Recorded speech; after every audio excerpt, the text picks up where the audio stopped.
wabarakatuh. Perkenalkan, nama saya Yusi Yustianda dari SD Negeri 13 Pangkal Pinang. Kali ini saya akan mewawancarai teman sejawat saya yang bernama Ibu Hayati SPD yang sekarang sedang mengampu di kelas 6. Saya melakukan wawancara ini untuk melengkapi lembar kerja yang ada pada dalam program pendidikan profesi guru dalam jabatan angkatan 3 tahun 2023. Saya akan menanyakan beberapa pertanyaan sesuai yang saya temukan di dalam kelas. Selamat siang Bu Nur Hayati. Selamat siang. Assalamualaikum warahmatullahi wabarakatuh. Waalaikumsalam warahmatullahi.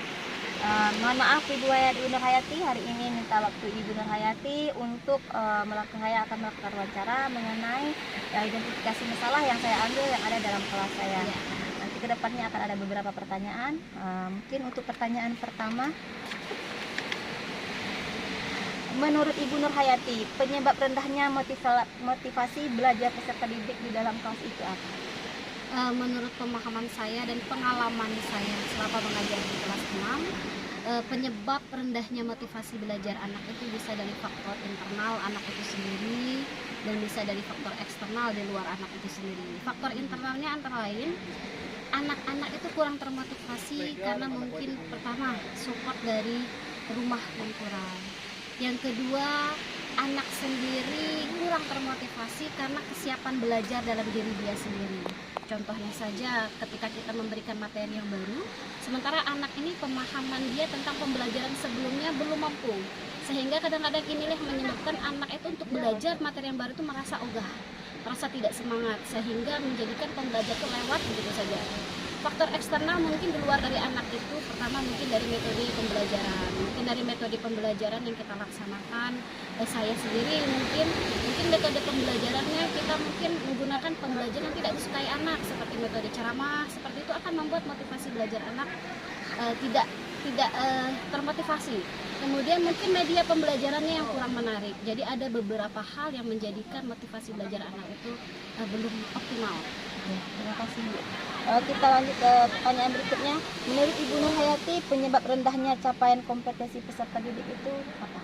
Oke, menurut saya rendahnya capaian pengetahuan mereka pasti berkaitan erat dengan rendahnya motivasi mereka. Karena motivasinya rendah, maka pembelajarannya otomatis pasti ogah, pasti tidak maksimal, sehingga membuat capaian pengetahuannya kurang. Kemudian sama seperti pembelajaran sebelumnya, pertanyaan sebelumnya, tentunya mungkin dari metode, dari media, itu ikut mempengaruhi capaian kompetensi peserta didik. Pertanyaan berikutnya Ibu Nur Hayati, menurut Ibu faktor penyebab rendahnya kemampuan literasi peserta didik itu apa? Ya. Kalau ditanyakan penyebab literasi itu pasti banyak sebenarnya faktornya. Salah satunya adalah mungkin pembiasaan literasi yang kita laksanakan mungkin di sekolah belum maksimal, sehingga terkadang anak-anak ini untuk soal-soal yang berbasis literasi mereka belum siap. Yang kedua bisa saja dari sarana kita, contohnya saja di sekolah, pojok baca yang kita laksanakan di kelas, ke buku-buku literasi yang kita gunakan mungkin belum sesuai dengan tingkat kemampuan anak atau belum membangkitkan minat baca mereka, sehingga mereka untuk membaca aja belum maksimal, apalagi jika soal-soal seperti itu. Berikutnya Ibu Nur Hayati, kira-kira menurut Ibu penyebab kurang fokus dan konsentrasi peserta didik dalam belajar itu seperti apa? Nah, kalau kurang fokus peserta didik dalam kelas, sepengalaman saya terkadang ini bisa kita lihat dari faktor internal ketika dari rumah. Terkadang anak-anak yang belum sarapan, ini pasti hubungannya erat dengan kerjasama dengan orang tua. Anak-anak yang belum sarapan, pagi harinya belum siap untuk belajar, itu bisa membuat anak-anak kurang fokus di dalam kelas. Mungkin yang lebih penting lagi adalah manajemen kelas kita. Terkadang kita guru, kadang-kadang mengejar materi atau apa, kadang-kadang kita lupa untuk memanajemen kelas sehingga anak-anak itu menjadi nyaman dalam belajar. Kalau kelasnya ribut, kelasnya tidak kondusif, tidak nyaman, itu pasti mempengaruhi kurang fokus dan konsentrasi anak di dalam kelas.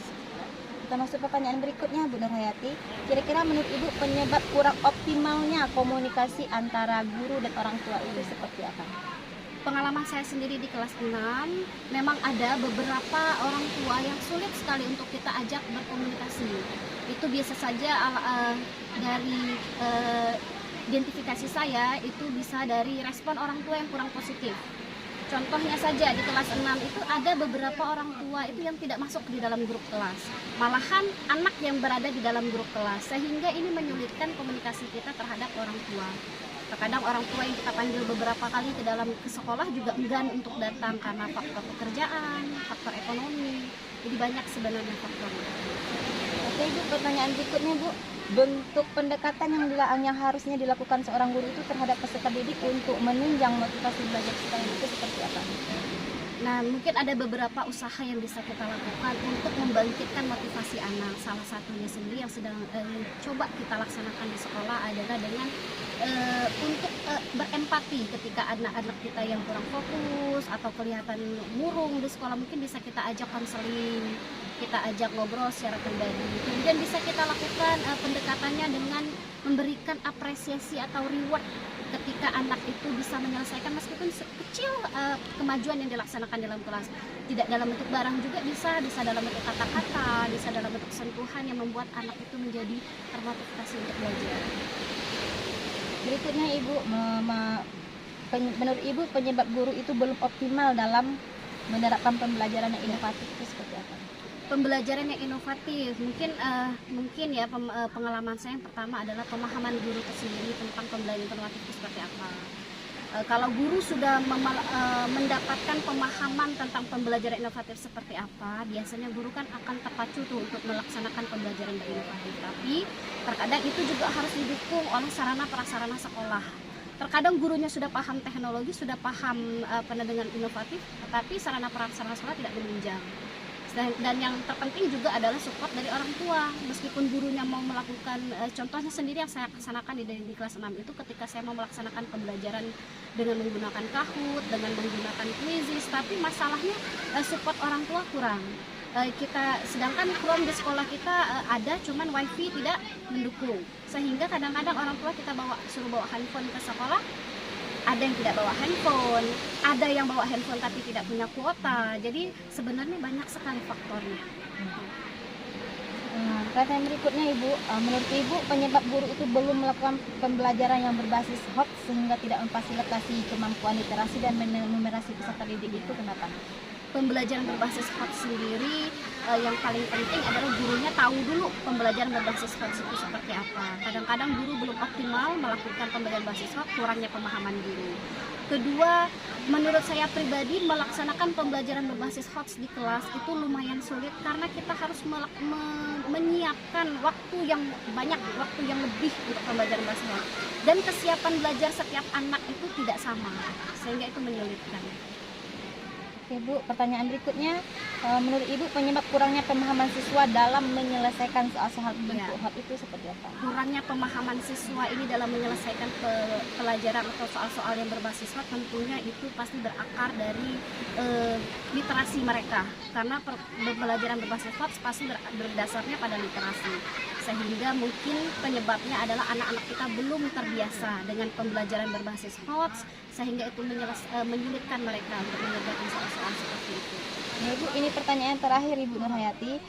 Kira-kira menurut Ibu penyebab kurangnya optimalnya tenaga pendidik dalam menggunakan teknologi dalam proses pembelajaran itu kenapa? Iya, menurut saya rata-rata guru-guru di SD 13 itu sudah paham teknologi ya, tetapi menurut saya pribadi yang menjadi kendala kurang optimalnya karena tadi sarana dan prasarana dan support dari orang tua itu yang menyebabkan kita kurang optimal dalam penggunaan teknologi di sekolah.